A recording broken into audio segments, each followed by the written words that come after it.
Good evening. I'm Jim Turk, the director of the Center for Free Expression, and I'd like to welcome you to tonight's panel. We're going to be discussing the very important question of when the state pays for the press, what kind of journalism thrives? But before we go further and I introduce the panel to you, I'd like to acknowledge that the land on which I am speaking to you this evening is the traditional territory of many nations.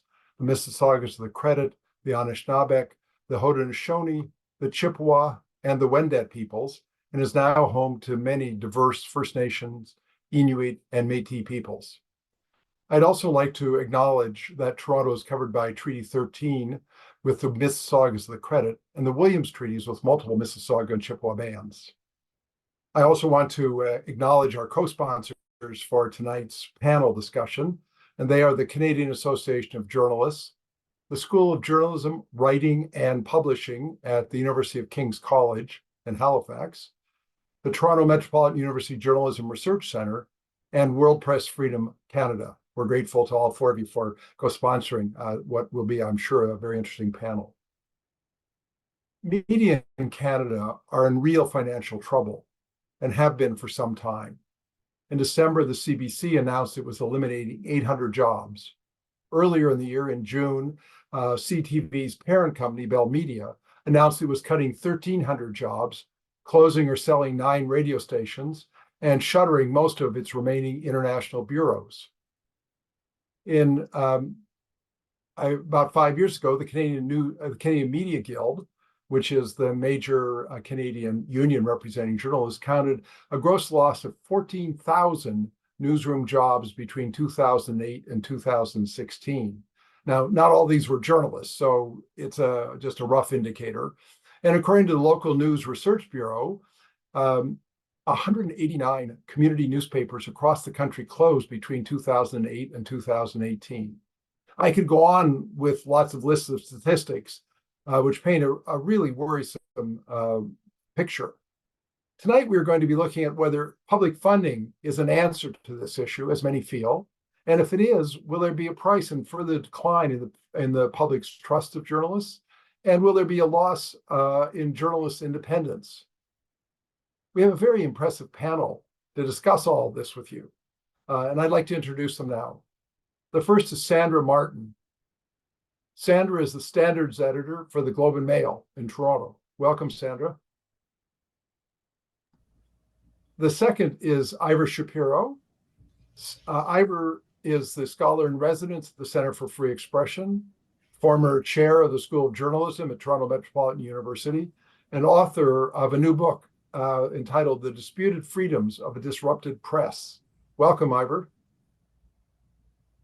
And the third panelist is Simon Thibault. Simon is an associate professor of political science at the Université of Montréal, and he's the co-author of a book entitled Journalism in Crisis, Bridging Theory and Practice for Democratic Media Strategies in Canada. Welcome, Simon. And our moderator for tonight's panel is Lisa Taylor.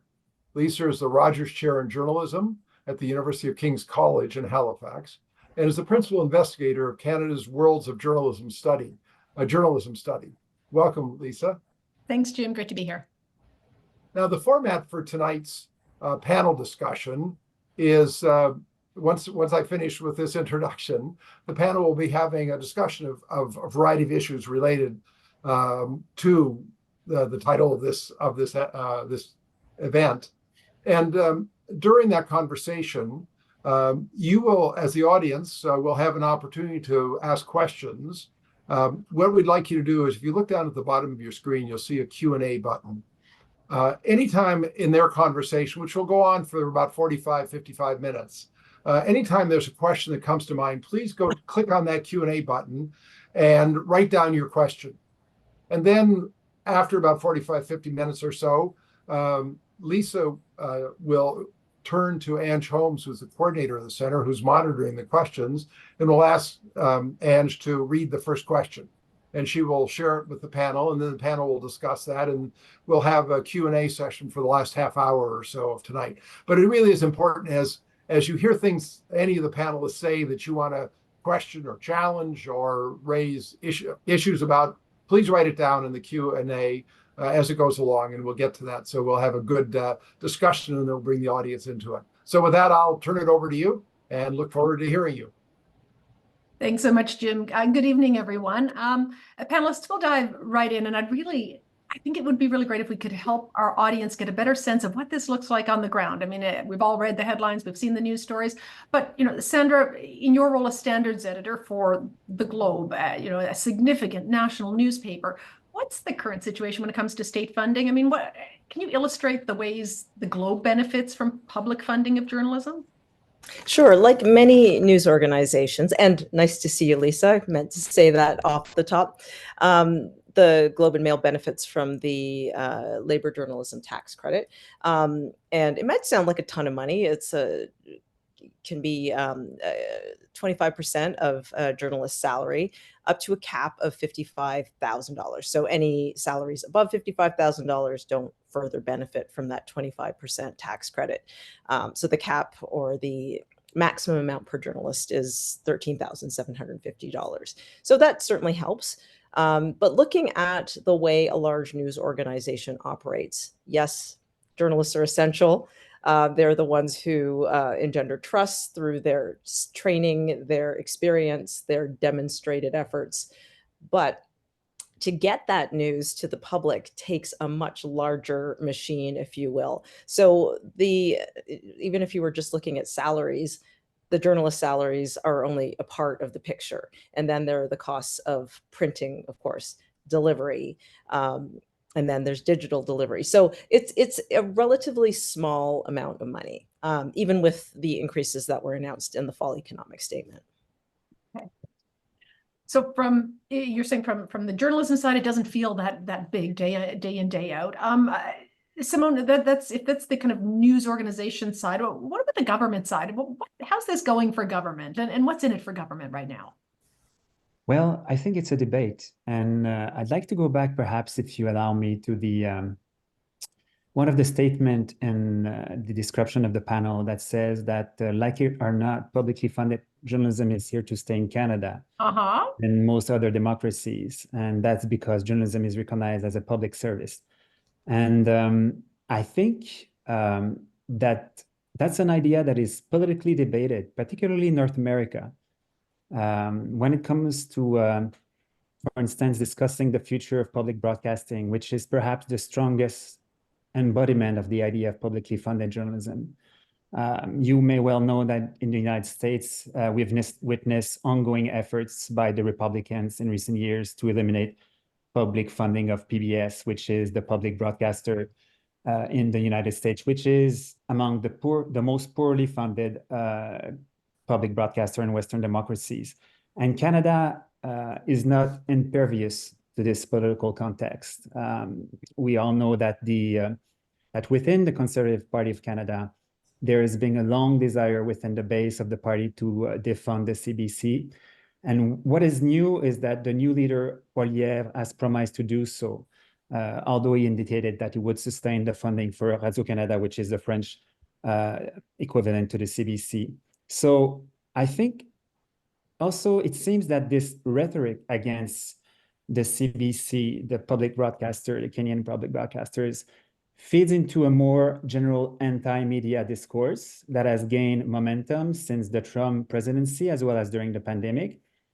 So this populist anti-media rhetoric that has flourished in the recent years has echoes in Canada and also in several European countries where a tradition of public funding of the media is more deeply rooted historically.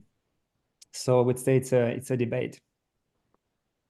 And in the center of this debate, Ivor, we have these people formerly known as the audience, and I kind of think about where they are. They now have relatively precarious access to information. There appear to be some really significant internal disputes within journalism about its role, about our very identity, and we're in the middle of this existential battle for news. How well is this audience being served, or audience is being served right now? Not altogether well. I think,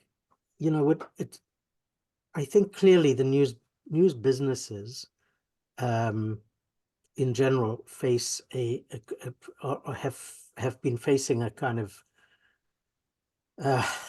struggle for their lives for about 20 years. They saw something coming. They thought they could perhaps just write it out and do their best and do good old journalism for a while, and then the money would start coming back, the customers, the audiences would start coming back. Well, they didn't. Audiences didn't come back. Audiences don't look for news the way they used to look, and they don't expect the same things about news that they used to expect. And I think for most of these past 2 decades, it's 2 decades since social media was officially born, in what was then called Facebook. You know, in these 2 decades, I think news companies have, on the whole, throughout the world, behaved as if they could treat this malady in the way that companies do when they're facing hard times. They cut costs, they ride out the bad times, thinking the wave will come back. If they're providing a public value, people will eventually realize it and come back and start buying again. Well, people aren't going shopping on Main Street anymore and popping into their favorite clothing store and buying their clothes there. They don't take that trouble. They expect to receive good things, valuable things, in new ways.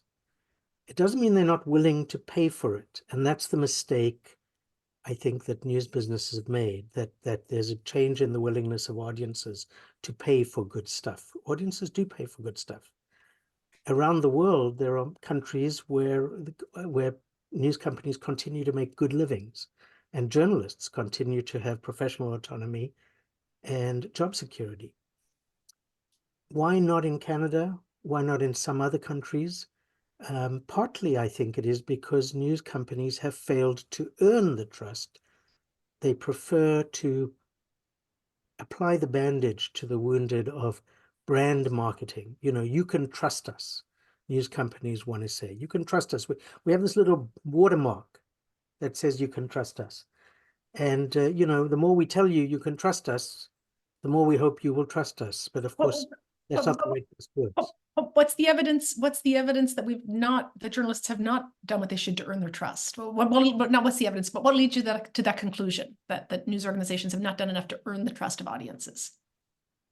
Well, cutting costs, cutting news jobs is the very worst way to earn public trust.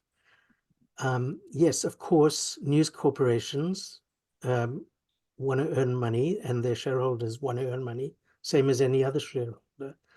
But, you know, when Boeing started making aircraft a little bit worse by ignoring engineering standards that seemed a little redundant, passengers started seeing Boeing as the less good giant aircraft company.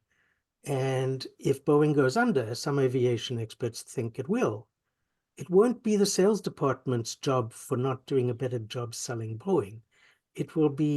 It is the engineers' jobs to build better aircraft, to build aircraft people will want to fly in. And news companies need to do a little less. I mean, this is a big topic, but, you know, if I get a chance, I might say a little more about how news companies can do a little less in persuading readers to return to their old ways, and a little more about changing the way they produce news, but without reducing their quality standards along the way. I'd like to jump in if I could. This is the world that I live in. Well, of course, as standards editor, over to you, 100%. Sure. So I agree with some of what Ivor said, and I'd like to add to it as well. It's even something as small as a typo, which of course you can never eradicate every typo from any published document, but at some point along the way, as costs were cut, and I'm not talking about any one particular news organization, proofreaders who would sit and read the entire paper before it went to press. There'd be a set of fresh eyes that they would come in late in the evening and they look at every page. Those have disappeared somewhere. So there are people who do copy editing and substantive editing, but they're doing double duty. And that's partially because of cost cutting, but also partially because of the increased demands on journalists. So when I started in journalism back in the early 90s, there was no web presence for news. So you had a bit more time to focus on the quality of your print product. And I worked in magazines where we fact checked every article. Obviously, journalists fact check on their own, but there was a separate fact checker who would go over everything, would challenge the reporter or the journalist if there was a point that seemed unclear. And we just don't have time to do it in the competitive landscape. There's always the drive to get something out quickly, to get it online, and we can fix it if there's a need to. I'm being a bit more glib than I think any journalist I know is, but that's been a real danger, and that's compromised a small thing that affects credibility. But adding to Ivor's point, it's not just the brand push. It is something that a lot of news organizations don't have, is the commitment to responding to readers' concerns. So when I started in the standards editor job, I joined an organization called the Organization of News Ombuds and Standards Editors, or ONO, which is our acronym. And a seed of something, when I read the handbook that comes with the membership, a seed of something always sticks with me, which is, it doesn't matter how irate somebody is when they reach out to you, there is always something in their message that is important for you to know or heed or respond to. And I don't think enough news organizations hold themselves accountable in that way. There's a bit of, well, this is what we do and we know how we do it, so the public should just trust us. And that doesn't float anymore. Simone, when you hear Ivor and Sandra both enumerate the ways in which perhaps the relationship or the expectations have changed between news organizations and their audiences, what do you think more broadly about the impact of the vigorous debate that we find ourselves in the middle of around what used to be, I think, once pretty much sacrosanct journalistic norms that are now entirely up for debate? How are they influencing this? Well, perhaps I'd just like to go back to their points, because several surveys and studies have shown that journalists are feeling the pressure, economic pressure, procedural pressure, especially technological pressures. So this is something that is impacted, that has impacted their autonomy. So what they say in surveys as well as in interviews, because I had the opportunity to conduct some interviews throughout Canada with some of my colleagues, and they're saying they cannot live up to the norms, the journalistic norms that they aspire to because of these pressures. So somehow it's a bit of a catch-22, because the media organizations are looking for funding. There's increasing demands on journalists, and those norms, those ideals are very difficult to reach in those deteriorating conditions. And with those deteriorating conditions and the kind of change of perceptions and norms, but now layer in this whole state funding idea, how does that further complicate our perception of whether or not we're still getting accurate news and information that we can rely on in a democracy? Yeah, I'll jump in again if I can. I think it's not unlike the perception that readers have always had when the news media had relied on the advertising funding model, where, oh, I see these ads next to this content, ergo there's an influence there. And I think that's a fairly natural, if not necessarily accurate, assumption to make. So if there's funding coming through to a news organization, it must be affecting the journalism. But, in a newsroom, there are loud places where, it attracts a type of mission-based person who tends to be pretty stubborn. It's not that easy to influence a journalist. So even if you're an editor trying to, with a different point of view, it's not that easy to influence a journalist. So I think I think transparency would help with that understanding that journalists don't just, take an order like a fast food delivery taker. They don't take orders and spew out the end product. They are very mission oriented, and it takes a lot to sway them from the way they know journalism should be done. if they're trained properly and they're in an organization where ethical journalism is rewarded. Well, these well-trained ethical journalists, I'll get to, yeah, Ivor, actually, I will hand off to you and you can take this and go where you want, but I do just want to put one thing to you that you can kick to the side if you like, but it's this idea that Sandra mentioned. There was a time when the skeptics' concern was, oh, that journalist Lisa Taylor is just doing whatever the boss tells her to, the angle the boss tells her to take in the 9 a.m. story meeting. Then it was, no, it's not that boss, it's that shoe sale, that shoe store that has an ad next to her story. So if journalists were supposedly beholden to these entities, wouldn't it have seemed like a great idea if the state steps in and picks up a bit of the tab, because then it's neither of these two? I mean, unfortunately, the journalists still have to eat and somebody's got to pay them. Why are we so distressed about this in Canada? Well, I think what this comes down to is that journalists think a great deal of themselves. We think a great deal of ourselves. We think that we are above human frailty. I think the idea of standards is that nobody's above human frailties, that we're expected to do a job according to the standards that come with the job. So,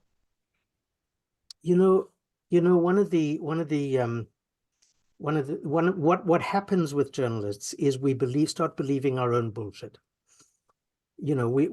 Journalists have said for 50 years or 60 years in English-speaking, particularly English-speaking cultures, that media systems, that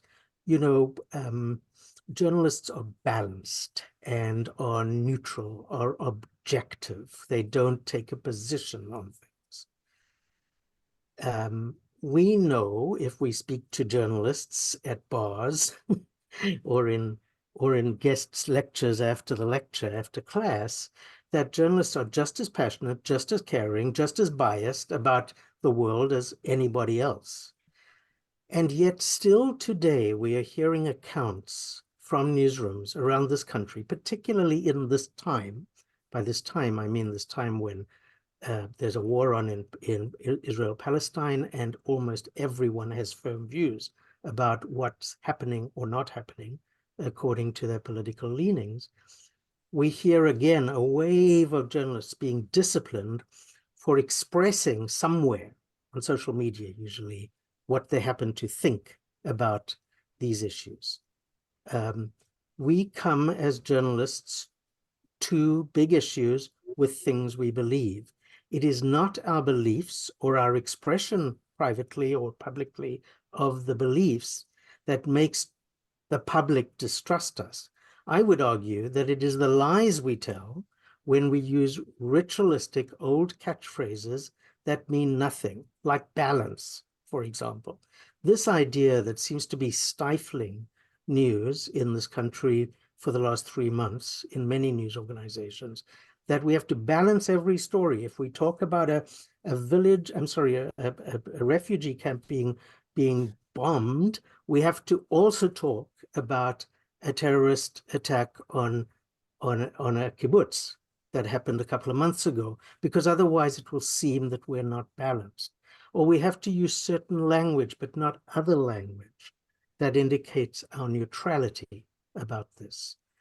These rituals, the public doesn't buy it. They're just little walking sticks that we hobble along with to indicate, to try to sell this old message of what journalism is supposed to be. So yes, I think it is true, as Simone and as Sandra have said, that journalists are very aware of their roles.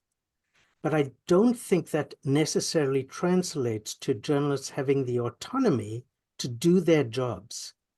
And that's, I think, what, Lisa, you were getting at. There is a certain degree to which the whole idea of people giving you money to do your job has to be balanced by a recognition of your autonomy to do the job in the way that you and your peers think it should be done. the reason there is such enormous pressure on journalists today is not just because there are fewer of them doing more work. It is also because struggling companies are more vulnerable than they used to be. This includes public broadcasters, and they are more aware of the cost of losing public trust, but they have forgotten how you win public trust in the first place. I don't mean everywhere and everywhere. There is still a lot of good journalism going on in this country, but there is not as much as there could be if journalists had true autonomy. Lisa, if you don't mind, I'd like to jump in if you don't mind. Absolutely. Just to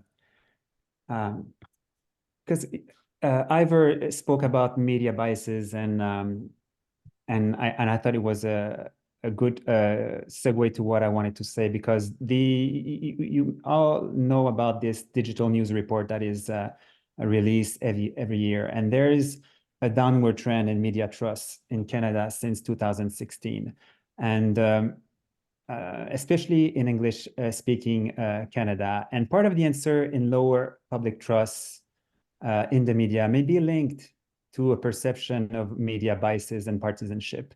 And a few years ago, in 2020, I published a study with some of my colleagues, and we were trying to assess that using a methodology that is fairly used in political science. It's a method of doing a survey of experts that are knowledgeable of the media but don't work for the media, so mostly academics in political science and communication and so on and so forth.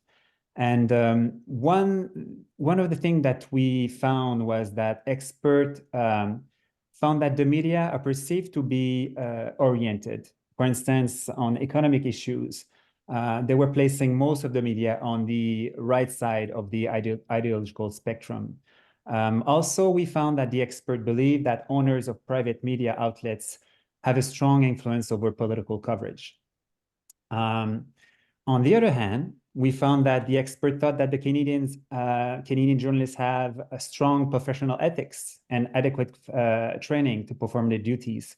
So these somewhat contradictory results left us a little puzzled, but that may suggest that even though Canadian journalists are viewed as having strong professional ethics, adequate training to ensure balanced and accurate reporting for the benefit of the public, that the perceived ideological orientation and partisanship of those Canadian news organizations that calls into question this capacity of the journalists to perform this monetary perspective, which very much define the Canadian journalistic creed.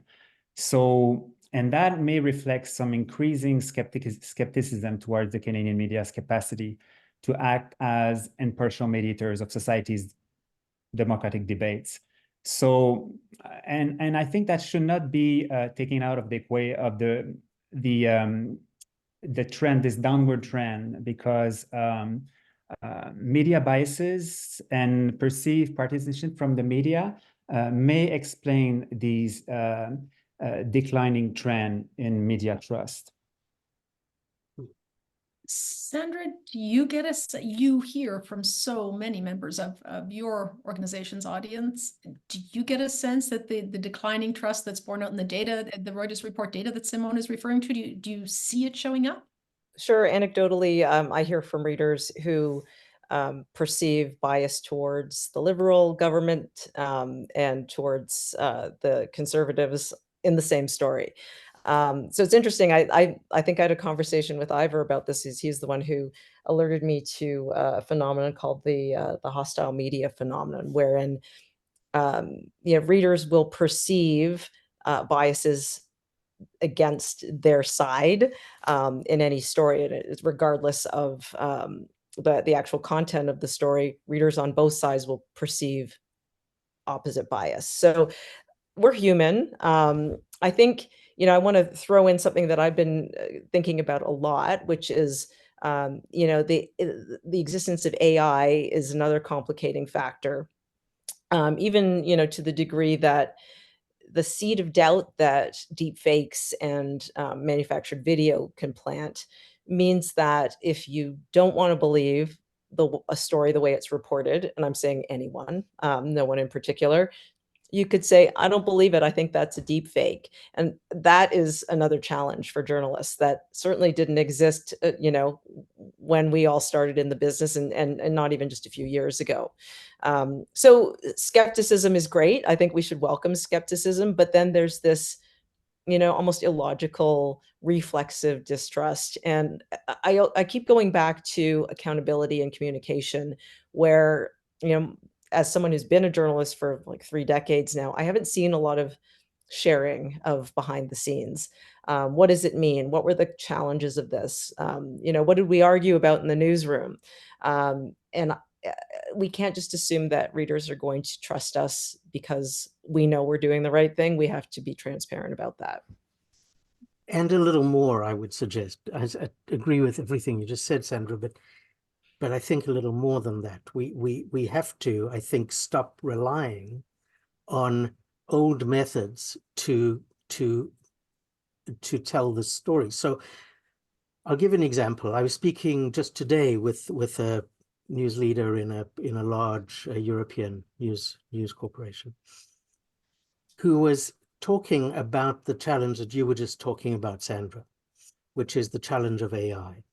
The fact is that inevitably, the trend which we've already seen for 10 years, by the way, this person I was talking to didn't describe it as a technology challenge. He talked about it as a market conditions challenge, right? Where does the customer want to get information? And customers have, news audiences have become accustomed to being able to ask their machines a question and get the answer. And machines are getting better and better at giving answers, right? And that is what leads news audiences to trust those searches, those questions more. They get answers. Now, you're right. They don't necessarily have any way. We, the journalistic community, have not given them any reliable way to distinguish between facts and non-facts. Why? Not for reasons of technology. The technology exists to put a watermark, in effect, a digital watermark on every piece of information we provide, bit by bit, not story by story, but bit by bit, and show the provenance, make the provenance of that information become visible to people who want to know. And visible, perhaps more importantly, not to people, but to algorithms who want to be able to, that might want to distinguish between truthful or reliable information sources and others. Well, what have our news leaders in this country been doing to bring about change in the way in which they reach their audiences? We can complain mightily about not being there on Facebook, along with all the other information providers whose reliability is now almost close to zero. We can complain about that and blame the government for that, but we need to take charge of this situation and change the way we do business, build better airplanes for news. And that's just one example of how to do that. In this climate of declining trust, Simone, as you've pointed out, I think it would be very easy to say, well, if there's public skepticism about the idea of the feds paying for journalism, then we better step away from this. But if we look globally to try to see what we could pull from this, what do we know about public funding of journalism and its ability to either bolster or perhaps cause challenges in a democracy? So does state money produce better news reporting? One of the questions that was asked in the discussion of the panel.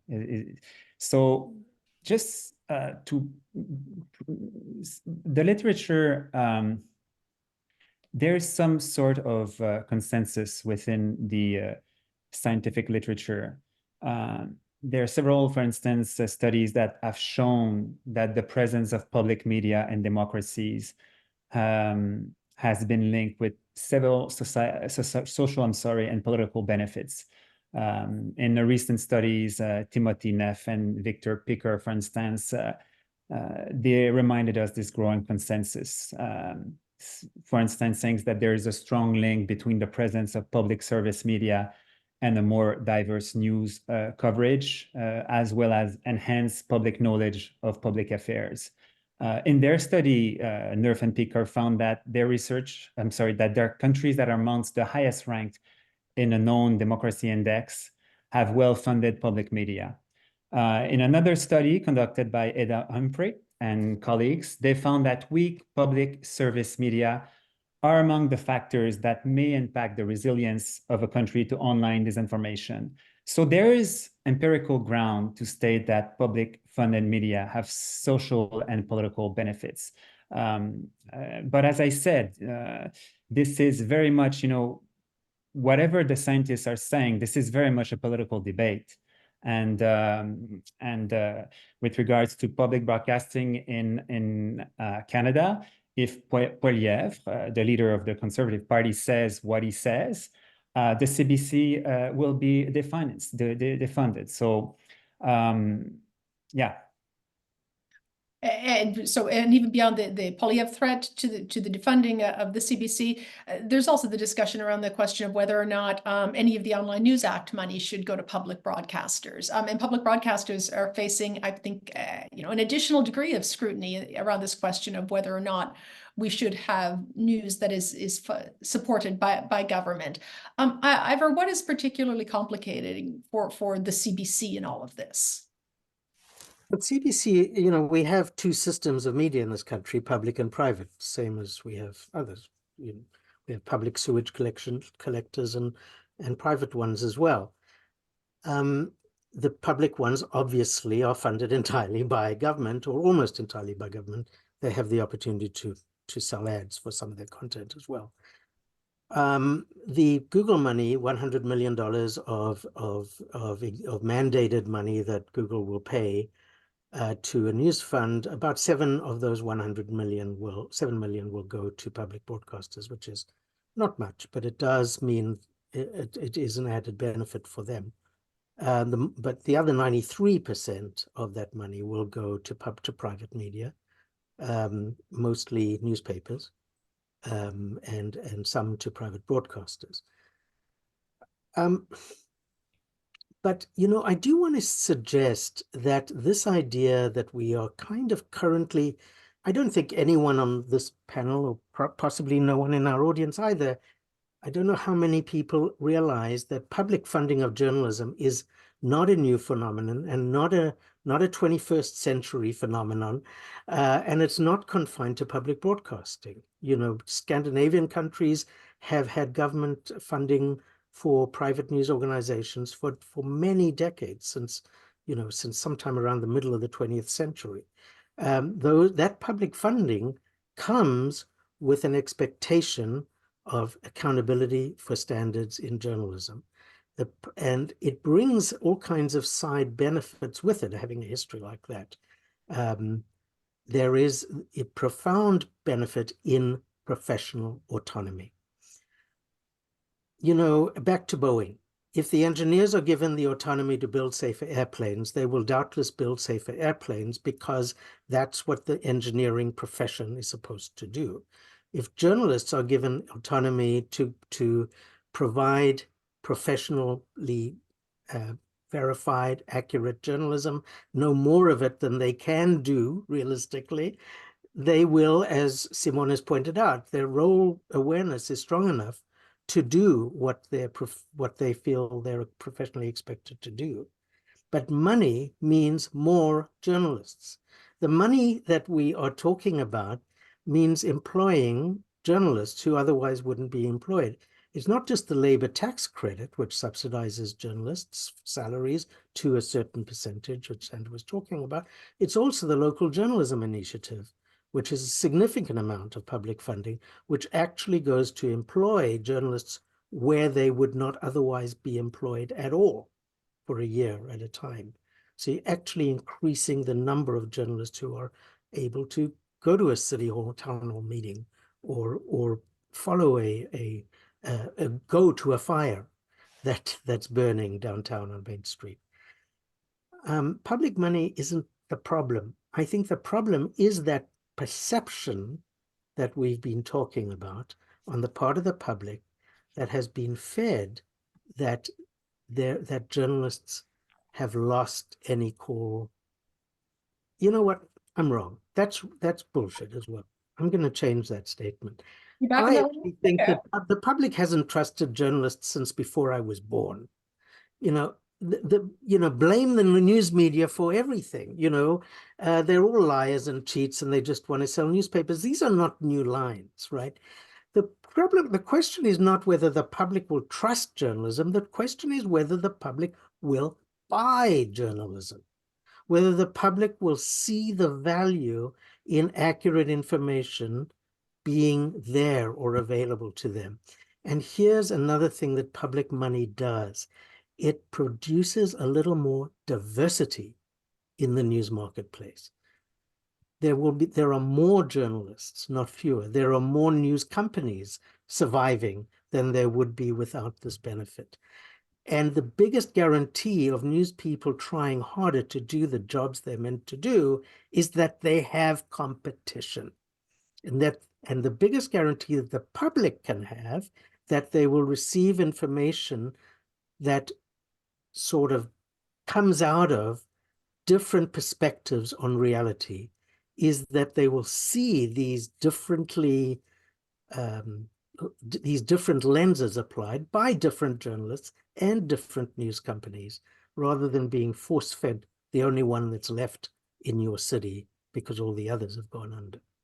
Am I hearing you say that there will be room for kind of activist and traditionalist kind of approaches to doing journalism in this kind of pluralistic, once again, healthy media model you're describing? Because this activism, No, traditionalism. I don't think you heard me saying that. I'm very happy to engage with that. What I'm just talking about is two news organizations in town, a radio station and a local newspaper, is better than one. Mm-hmm.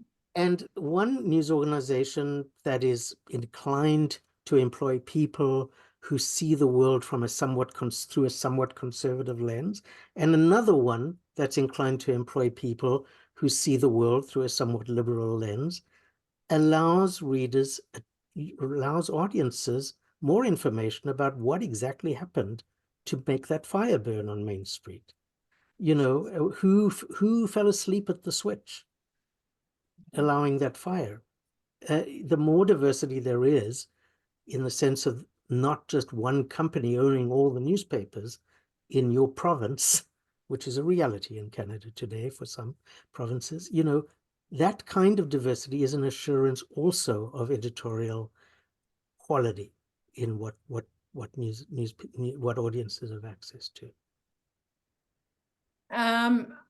Before we get to the audience, I'd like to ask each of the three of you to kind of think about what's ahead in the coming year or so. This question and this existential fight in Canada for the very existence of news, I'm going to be that grim to suggest that it's there.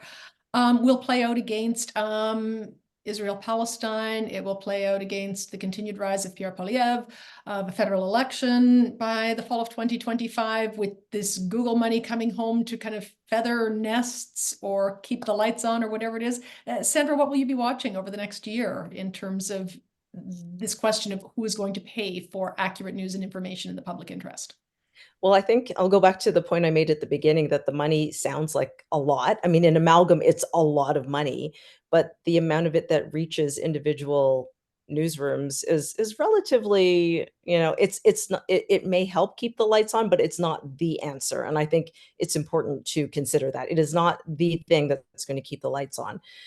So what I'm interested to see over the next year and 5 years even is how news organizations leverage technology to efficiently get the news that their journalists are creating to the eyeballs that they need to have on them. So it used to be, if you build it, they will come. Even with, the early digital days, if you build it, they will come. And now, you could be pushing it out. You could be putting out as much news as your team can possibly put out, but it may not reach a single one of your, let's call them constituents, without some technology. So I was reading an article, an interview with the new CEO of the Washington Post, was talking about, it's one thing to have the paywall to encourage people to subscribe, but people don't necessarily want to commit to a subscription. I mean, a regular daily subscription online can cost hundreds and hundreds of dollars over the course of a year. And some people just don't have that in their budget. So what are some alternatives? So I was kind of fascinated to read that the Washington Post is looking at day passes. So, actually, I only want to read the news on Saturday. I'm going to set aside a couple hours and I pay for a day pass and read as much of the Washington Post as I want. I don't know that that's the answer, but I think, I'm curious to see what can come of it. And either way, you're talking about new ways of making connections, which again, Ivor, I think was echoing an awful lot of what you were saying, that we cannot use these funds to prop up an old way of doing business. Simone, the situation is always a little bit different in Quebec and maybe a little bit stronger, but also very politically charged. What are you expecting to see? Yeah, no, funny because when you mentioned the debate with regards to where should the $100 million should go, there was quite a lot of debate in Quebec, and some political actors actually saying that Radio-Canada and CBC should not get any penny of that money because they at least get some stable funding, whereas the situation is pretty dire with regards to the private media in Canada. With regards to your question, your broader question, so I think we're coming out of the broadcasting regime. We've been coming out of that regime for the last 20 years.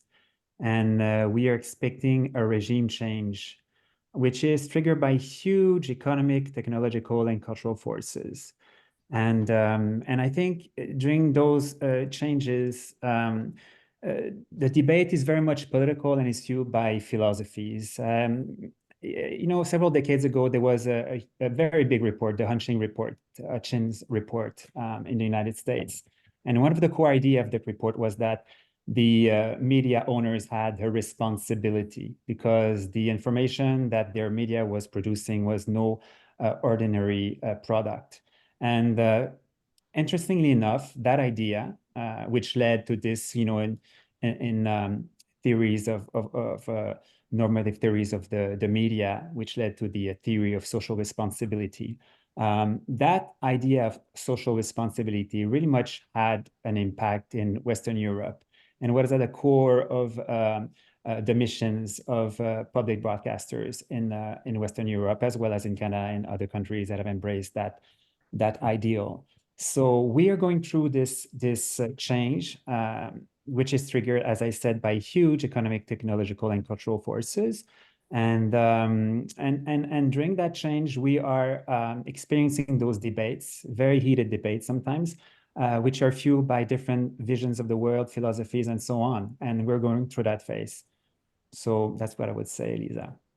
But also different views of what that product is that you referred to, no ordinary product. I mean, when people rally for healthcare, they generally, for example, believe that, I think they're asking for, largely speaking, the same thing.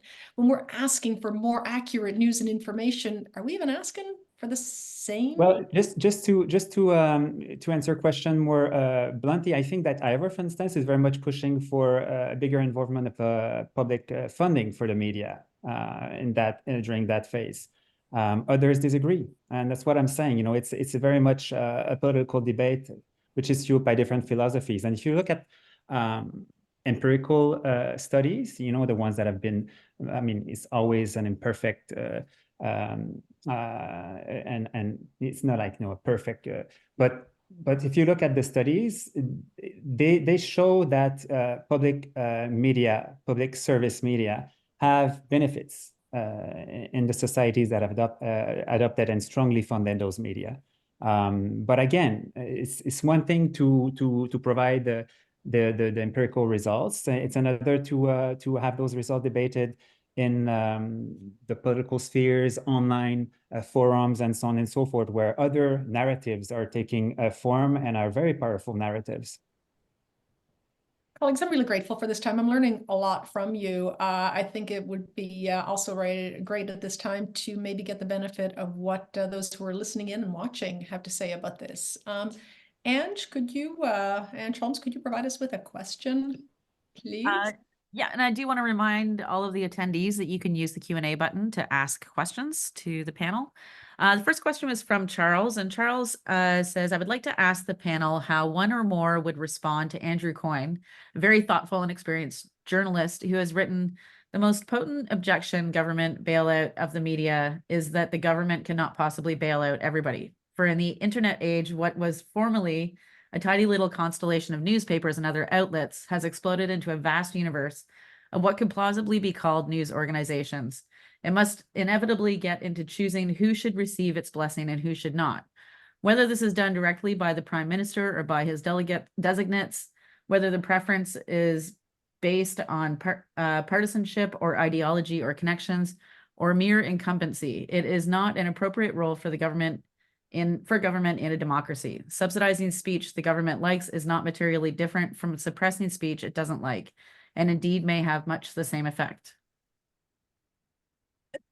I don't believe that went to any one person. I was going to say, That went to all, yeah. Ivor has, I believe, has come to this question. You spent some time, like so many of us, trying to avoid the question of who was in the tent and who was out of the tent. And I think I disagree both with the premise yeah. and with the argument itself. So the premise of the argument is that public funding means the government deciding whom to support and whom not to.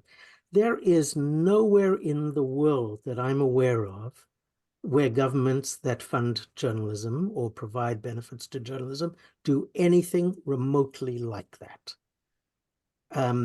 If there's a certain amount of money available that government wishes to put to public service, then governments find ways at arm's length to distribute that by some fair measure. So, for example, with respect to the Google money, the government has decided that a certain proportion of it will go to private broadcasters.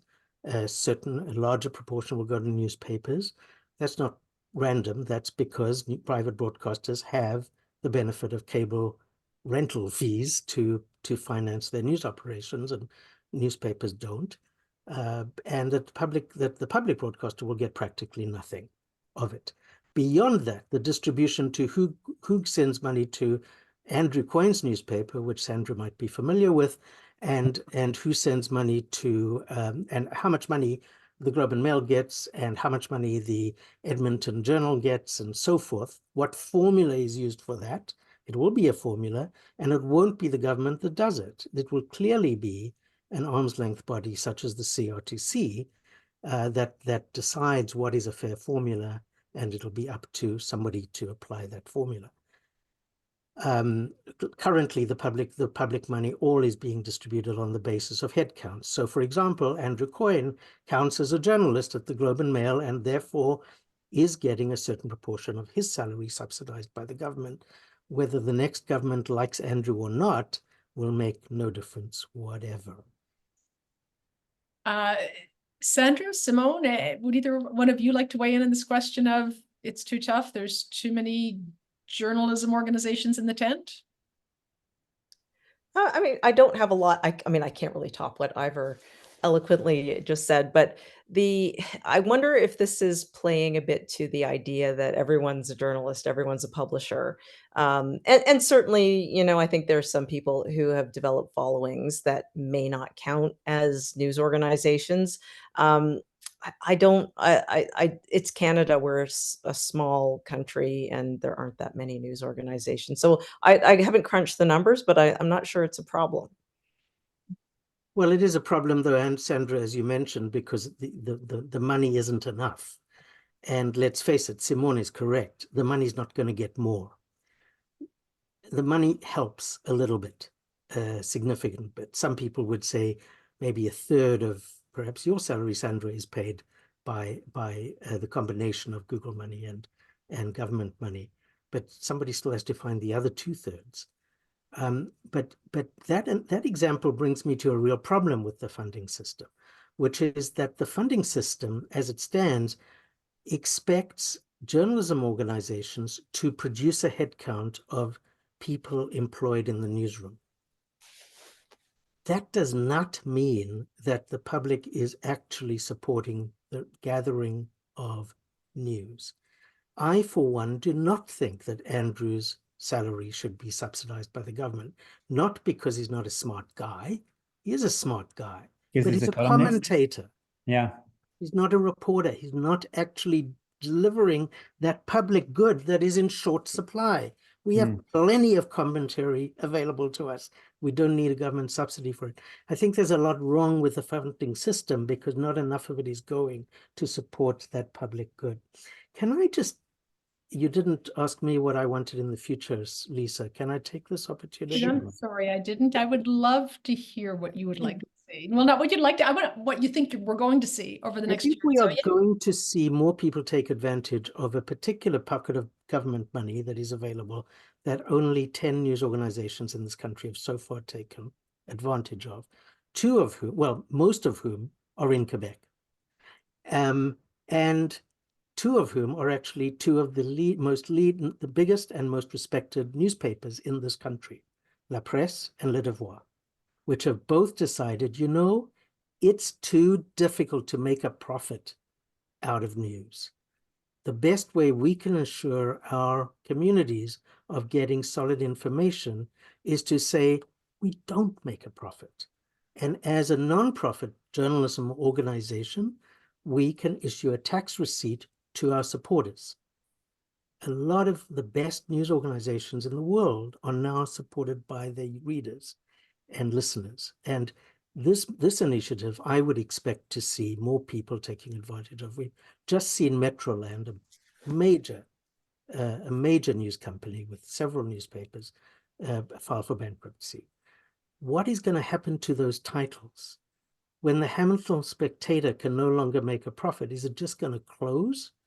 Or is somebody going to be able to take that company, that grand news title that has served Hamilton well in the past, to a non-profit status and, you know, take advantage of the funding available along those lines? and La Presse has come out just in the past week just to tell, to report out on its 2023, and it was a very good year, and its subscription base increased, and good things are happening there in its nonprofit model. But let's look at the Texas Tribune, which was seen as being a glowing example of a I'm not saying I'm against nonprofit journalism, but they've fallen on hard times as well and had to lay off some staff for the first time last year. So I guess the question with nonprofit that may come up, and I'm playing devil's advocate here, is sure, you can issue tax receipts to your readers, but that alone is not going to keep the lights on. That is not going to fund journalism. You'll need to reach out and for larger, hopefully legacy donations. And is there not a danger of influence with that? So I think that same question would come up. That's a very good question, because I'm wondering about the structure, the financial structure of La Presse. You know, who are the donors? I mean, they often refer to the public, but do we know if there's like more influential donors? The Democracies like provided quite significant funding at the beginning of that adventure. Are there any political, quite wealthy financial donors? So that's something that should be disclosed if it was yeah, anyway, very transparent, which anyway, just one thing that I just going back to the question from the public regards to Andrew Coyne, one thing that worries me a lot is the local scene. And if there is no public money for public service media, then you know, what is going to happen to diverse news coverage in local and small local towns? You know, we're just going to basically forget about having a diverse, well, it's not even diverse anymore. So it's just something that is very concerning to me, that the sustainability of the news industry, we're talking now about how they're going to survive in big towns, but just in small towns, what's going to happen if Radio-Canada or the CBC are not there to go at the mayor's meeting and report on that? So that's something that concerns me. You know, I've heard all three of you, I think tonight, talk about the need for greater transparency in one aspect of this or another. And the deep irony there is, I mean, when we talk about kind of the principles or hallmarks of journalism, one of the things we talk about is our transparency in methods. So we, I think when we're discharging the duty at its best, we are truly transparent in our methods in terms of creating and disseminating journalism, but we don't have a corresponding degree of transparency around how this journalism is now going to be funded. That's, well, anti-journalism. Yeah, it is a serious deficiency of the tax credit system that we're seeing now, for sure, and that does need to be fixed. Again, it's sort of like cultural here in Canada. We think taxes are so private, Do you know that there are areas of Europe where people's salaries, private or public, are public information? You're just like, I know what the editor of a little newspaper earns in a valley in Norway that I visited, because it's public information. It's just it's a cultural thing here. We seem to be really allergic to financial transparency. Sandra, when you talked about it, and you did kind of qualify it with kind of saying you were playing devil's advocate here, but do you think that what you're tapping into here is mirrored in terms of public questions? I mean, that declining trust that Simone referred to. I mean, is this the same questions that the public are asking? Like, I don't know, who are they really in the tank for here because of how something is funded? Is that the concern that you're getting at? That I do always look at any concern from the perspective of someone outside the newsroom, because of course, like, as I said earlier, we know what we're doing, what are, are there skeletons in the closet? Are there not? The public doesn't know that, even though we think it's obvious to them. So I'm always thinking, if I were outside of the newsroom, what would I want to know? And I think, the transparency question is a good one. We have the Sunshine List in Ontario, where we can see the salaries of public servants. So if there's public funding going into any kind of news organization, it seems to follow that there should be more transparency about how that funding is used. As well as the question of how that funding is allocated in the first place, which has also been resoundingly criticized because of perhaps not as much transparency as we could have there. Simone, when I hear you talk about the idea of even interrogating, well, who are those benefactors who are supporting La Presse? I'm still back to the part that makes me just want to scream in frustration, which is, what is then the safe method of funding that's not going to make the public really skeptical? I mean, again, it has to come from somewhere. But if we're skeptical of the state, if we're skeptical of nonprofit donors, if we're skeptical of business owners who think they have a hand in editorial, what is pure enough? I doubt that the media organizations will do like what they're doing in Quebec, which is cap the donation to $100. I very much doubt that they'll do that, because they're so desperate for funding that. So there's need to be more transparency in that, but at the same time, we're going through a phase now that is so difficult for the media that I'm doubtful that nonprofit organizations like La Presse or Le Devoir would be reluctant to get a significant donation from a wealthy donor. And also part of the challenge for these media organizations is to be sustainable financially in the long run. And one of the things that is problematic for those organizations that they are trying very, very hard to increase their readership among younger generations. So so there are several challenges ahead. I don't know. I think we can exaggerate the problem of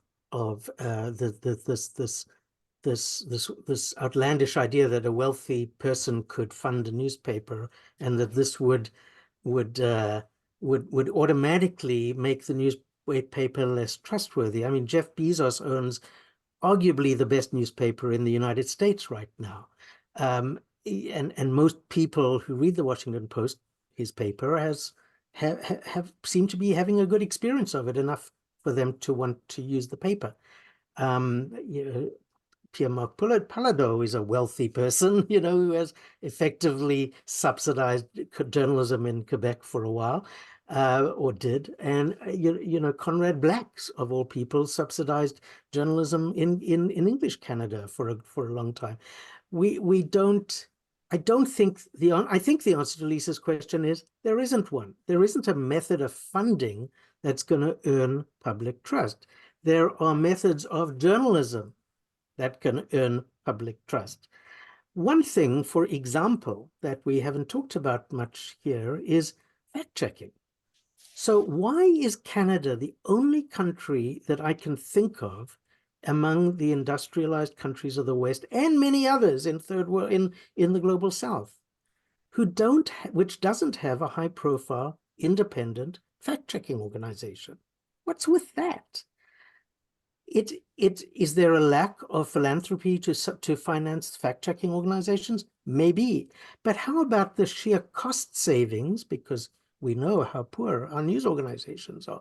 The sheer cost savings that apply when large news organizations pool resources to do proactive fact-checking before publishing stuff that might later on turn out to be flat out wrong.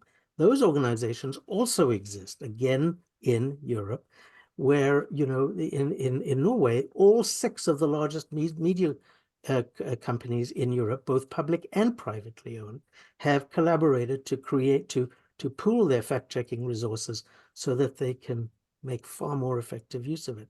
It is extraordinary to me that we in this country have not done something of the kind. Sandra, you started out tonight talking about how it's the trust in the little things that speak to the big things. And it's something we talk about an awful lot in newsrooms. What does this argument around doubling down on fact checking and maybe finding a more affordable way to provide reliable and accurate information? How does this resonate? Well, I wonder if that goes back to, you know, Ivor's point about not hanging on to old ways of doing things, right? So I think I mentioned earlier that the expectation now is that the journalist does their own fact checking, but, you know, it's very difficult if you're in the middle of something and you're also, you know, filing 3 stories a week, whatever. It's difficult, if not impossible, to catch everything. Yeah, it's an interesting idea, and I guess it's one of those cultural things, Ivor, where we, for whatever reason, we haven't developed that part of our industry. I guess I'm going to loop back to Ange Holmes for a minute. Ange, can you give us another question? For sure. Yeah. The next question is from Bernie. Bernie asks, does the phrase, quote, qualified journalism organization strike terror in the heart of anyone on the panel? Oh, Bernie. Does that strike fear in your heart, Simone? I'm sorry, I missed the question. Could you repeat it, please? Yes, the question is whether or not the phrase, this kind of new bureaucratic label we have, qualified journalism organization, does that strike fear in the heart of anyone on the panel? And I think I was letting Ivor finish his chuckle, which is why I bumped that to you. But what's in a name? Qualified journalism organization. I think maybe if I can interpret, this is the concern about the fact that if we have qualified journalism organizations, we clearly have non-qualified journalism organizations, and that means not everybody's in the tent. Anyone bothered by this particular turn of phrase or what it represents? I mean, I'm going to guess that the question asker is looking at it from the point of view of it being such a vague term that the definition could be changed. So my understanding of it now is it's looking at, you know, is there enough Canadian involvement? That's my understanding, but please correct me if I'm wrong. But I think what I'm hearing is it's a vague term, and what if, you know, if we wanted to change the rules, you know, someone in the government back room, it would be really easy to do that. So that would be scary, but I think I would hope that that's not a true possibility. Well, there's the vague, but I think still we're still back to the whole idea of who decides who's in this club and who's out, because part of this is qualified. So who gets to assess what counts as a qualified or non-qualified organization? People right now it's a bit democratic like wine, media, right? It's a bit like wine producing. So if you're going to have the VQA qualification in Ontario, the grapes have to be grown in Ontario. But does that mean that there isn't other good wine that's grown in Ontario? It's sort of no. Just who's going to put this label on? Yeah. Who's labeling, Ivor? So a qualified Canadian journalism organization, it's a terrible bloody term, but it was, for God's sake, this is the Canada Revenue Agency that administers this thing. They're not, it's not the artists of Bernie's and my acquaintance. Seriously, the idea of qualification simply means, according to an arm's length body, not the government, but a panel of people who are very reputable and happen to be known, I think, to several of us sitting here, very diverse and very reputable people will look at a company's profile and say, does it or does it not meet the profile of a journalism organization? Does it, for example, is it in the news business? Does it actually publish news?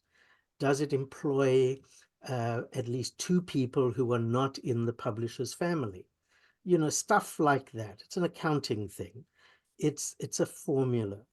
No one, well, that's not true. We don't actually know for sure who may have been excluded from qualification. We know one organization that has been denied qualification. That organization is clearly not in the news business by anyone's objective standard. Otherwise, it's people apply. People clearly are news organizations, and they get the money. They also have to, by the way, be working only with text or primarily with text. So it is a benefit only really for newspapers and a very few other digital-only sites, such as the Novel, for example, which primarily works in text. But it's not. It's really a way of saying newspaper without using the word paper, which is ugly.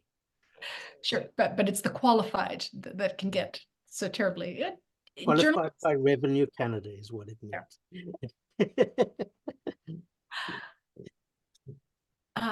And do you have another question for us? Yes, I do. So a question was asked, quote, will this panel admit that conservative-minded students are weeded out of journalism and radio programs and weeded out during job interviews for big media companies? No. Well, this is a very interesting question, because part of the one of the finding that we well, I guess yeah. So let's put it this way: when we conducted interviews with journalists throughout Canada for this we were interested in trying to understand what factors would impact journalists' autonomy. And one of the things that came out from the interview was that when you are hired from a news organization, somehow you know where you're going to apply. And somehow during the hiring process, even though it's not said necessarily, there's some sort of how should I say it in English? I don't have the words in English, and I don't want to say controversial things, but there's some sort of an ideological the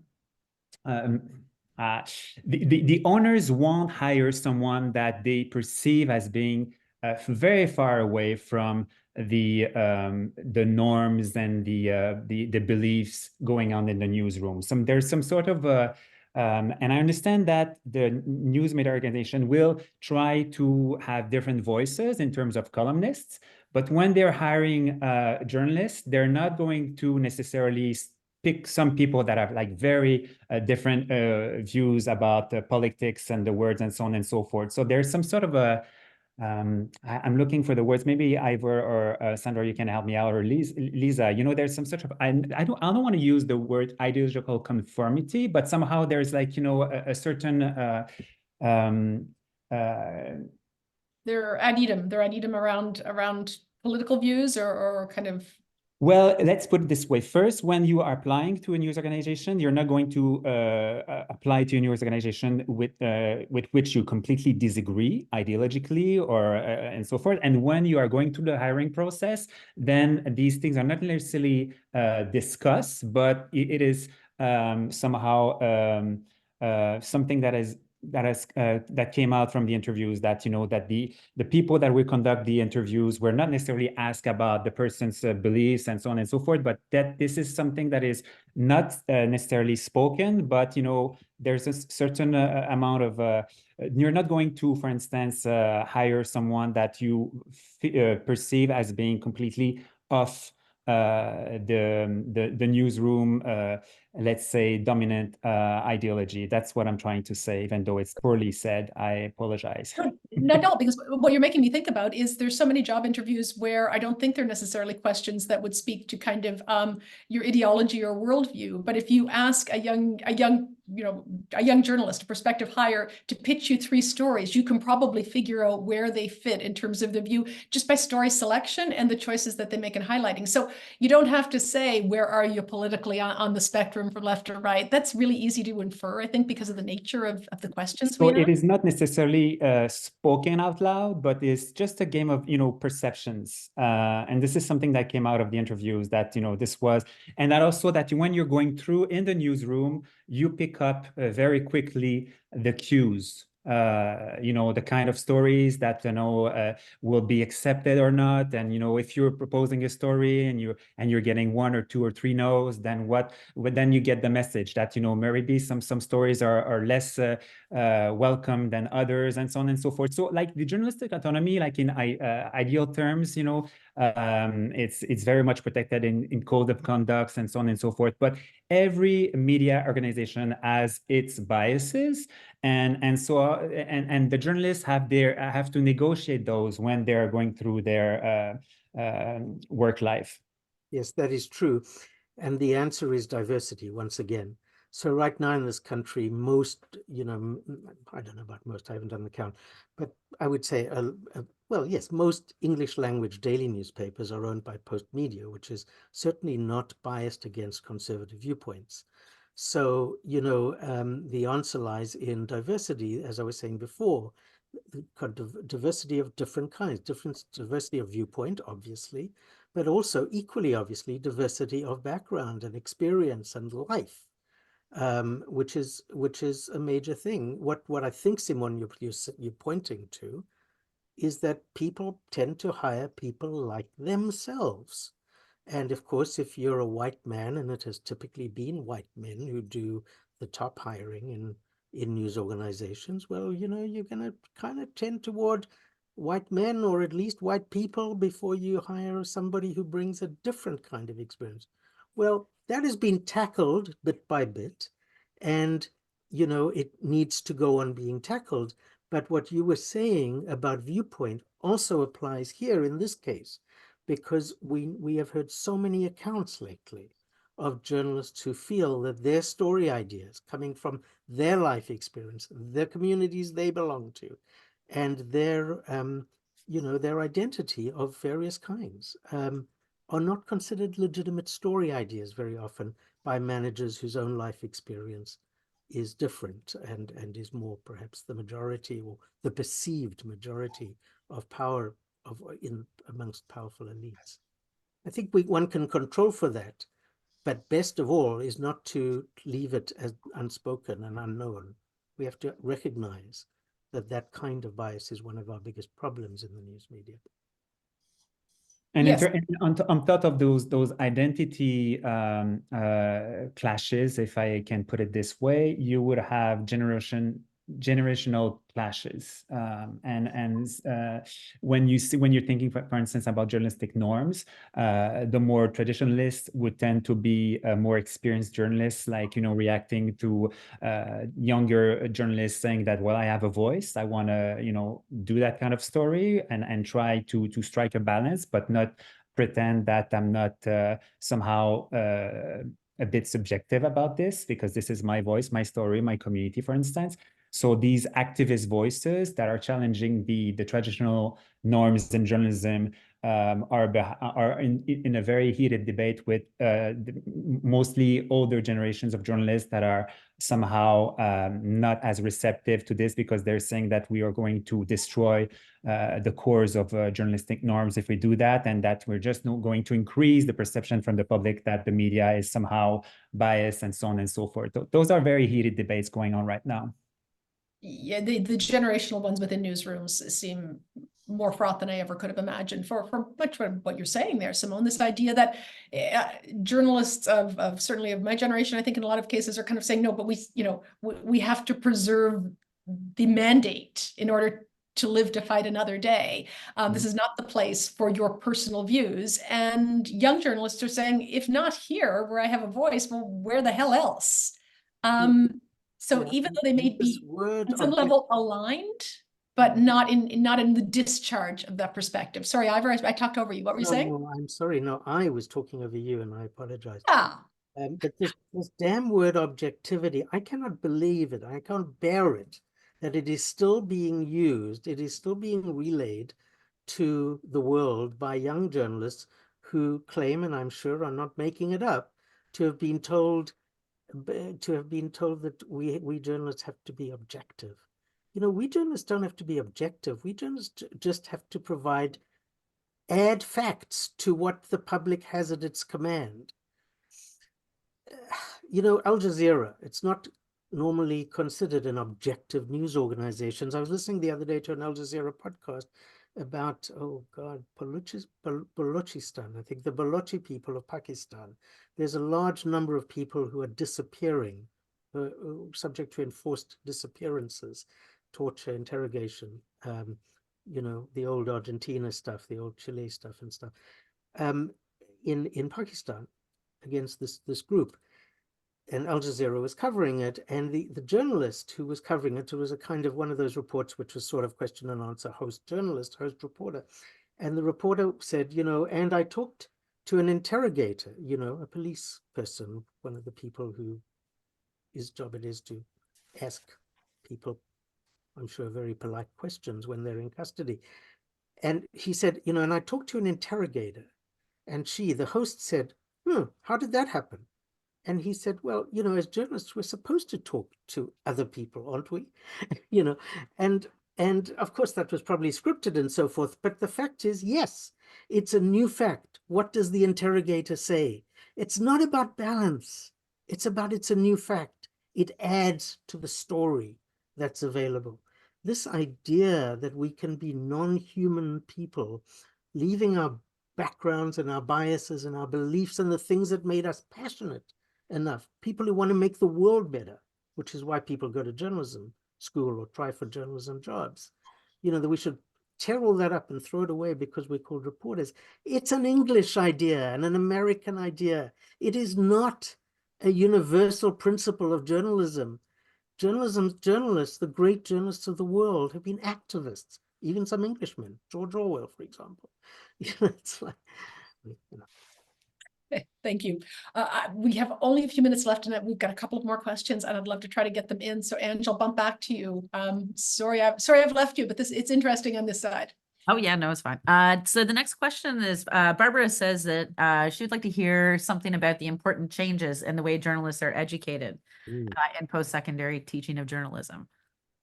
Well, we started to kind of lean in there. The important changes. What are the important changes in how we are educating journalists in post-secondary education, colleagues?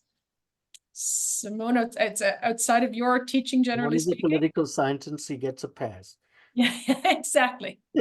I said outside of your teaching generally. Last I heard, you were a journalism professor. I am a journalism professor. I'm a moderator. I'm wondering. I'll take. Right, I'll venture because yeah.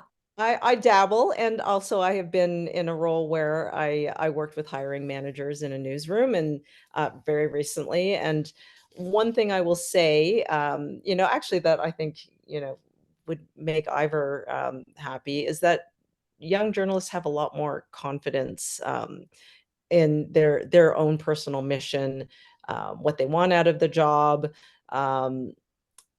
They're not afraid to push back, and I think that is something that's valuable for journalists to sit down and say, okay, well, my editor said I should do this, so I'm going to do this. They will push back, and I think that goes back to the environment that is being fostered in journalism schools now, which is to say, no, there's not just one way to do this. There isn't just one way to report this story. There isn't one, thesis statement that you could draw from the same set of facts. You can look at it from a different way. And I think they come out of journalism school empowered. That's a really encouraging thing to hear. Empowered. Okay. But my perception, and perhaps Ivor will respond or react to that, is that journalism program, journalism school are part of this historical process of trying to professionalize journalism, and very much the traditional norms are still being taught in those programs and schools. There's an effort, and I think it's like, again, it's anecdotal evidence, what I'm suggesting here. There's an effort to try to integrate within those programs the more recent debates with regards to traditional journalistic norms, but I believe that they're relatively conservative organizations that do not change that change slowly, let's put it this way. So the curriculum is very much what it used to be. It's changing a little bit, but that's my perception. I'd like to hear from you, Lisa, and perhaps Ivor, what you think about that. I'm sorry, Simone. I'm not ducking it, and I'm also shutting Ivor down, but that's only because we have to shut down. And I was asked, it's my time to bring Jim back in. I'm really sorry. No problem. I can pick this one up. Jim, you said that there were what was one more question? Do we have time, Jim or Ange, to get that last one in, or should I be handing back to Jim now? Oh, go ahead. Ange? Yes. Okay. So the next question is from Maya, and Maya says, my concern is the virtual disappearance of newspapers, TV stations, radio stations based in small and medium-sized communities across Canada. What does the panel feel should be done? Because without them, there is little way the public in these communities can be informed so they can hold their politicians and local institutions to account. Wow. Okay. I'm going to put that out to whoever's interested, but I think it's such a powerful question to end on, because this is not about who may enjoy a clever turn of phrase from a columnist. This is survival. This is basic democratic information in small communities. Yeah, it's difficult because I think the assumption is, well, everyone has access to the internet and they can get their news that way if there is not a physical paper in their community, but that's actually not true. It's a hole that I think as an industry we need to solve for. And it's another expensive undertaking. Mm-hmm. Yeah, I think the industry is not going to solve it. I think it is a public policy question, that communities are short of news, and it is a public policy solution that will help. Fortunately, I don't think it's going to be a loss that large news corporations with a keen eye on the bottom line are pulling out of local communities, because the work they've been doing there has been pretty awful for quite a while. And what I would like to see happen is do what journalists have always done where there is a community that needs news. Start a company, start a little operation and do it. It's much cheaper to do that now than it used to be when most of these papers were started. And it does require dedication. It requires putting aside a kind of white collar professional ambition, which not many people are up to, but fortunately the history of journalism is full of people exactly like that. And I think the government's funding that is available to community newspapers and to nonprofit organizations and so forth provides new ways of doing that. The local journalism initiative, there's a whole salary you don't have to worry about, and so forth. So I think it's not going to be the news industry, as it's unfortunately called, that solves communities' problems for local news. It is going to be the public and our representatives who solve it. Thank you for that. Jim Turk, would you like to come back and wrap this thing up? I really appreciate it. And those of you in the audience, if I didn't get to your questions, I do apologize. Appreciate your contributions, appreciate my colleagues' contributions here. And Jim, back to you. Thanks. Well, I would like to come back, and I'd like to thank the panel. It was a really engaging discussion and a knowledgeable one, and I think it was a very important one. And I want to thank the audience for their involvement, their engagement, their questions. Tomorrow, the Center for Free Expression will be posting a video of tonight's panel discussion on our website. So if you have friends, colleagues, or others who you think might enjoy it, please send a link. So it'll be on our website and on our YouTube channel. And in addition to the video being posted, we're going to post some resources. So if you got interested in these questions, there'll be suggestions for things you could read or videos you could look at that discuss these issues from different perspectives and at greater length. So look for that tomorrow on our website, which is cfe.torontomu.ca. Our next event is going to be next week on Tuesday, February 6th at 4 p.m. Eastern Time. It's going to be a very different subject. The title is on Blackness and Belonging, Reflections on Racism in Canada and the United States. It's going to be a conversation between Deborah Thompson and Vershawn Young. Deborah is a professor of political science at McGill University, and she's written a remarkable memoir called The Long Road Home, which provides an uncompromising account of how racism slips in and mutates across the Canada-US border. Vershawn is an American, a writer, an actor, a lawyer, and now a professor of Black Studies at the University of Waterloo. And they have really interesting experiences and different experiences, one starting as a Canadian, one as an American, both in Canada now. So it will explore an issue that's really important for us, especially during Black History Month. So I hope you'll tune in. Videos of all our panels and conversations are available on our website, as well as news of upcoming events, our blogs, and resource materials on many aspects of expressive freedom. So I hope you'll take advantage of those, cfe.torontomu.ca. But most of all, I want to thank you for joining us tonight and thank the panel for a wonderful discussion. Good night, everyone. Night.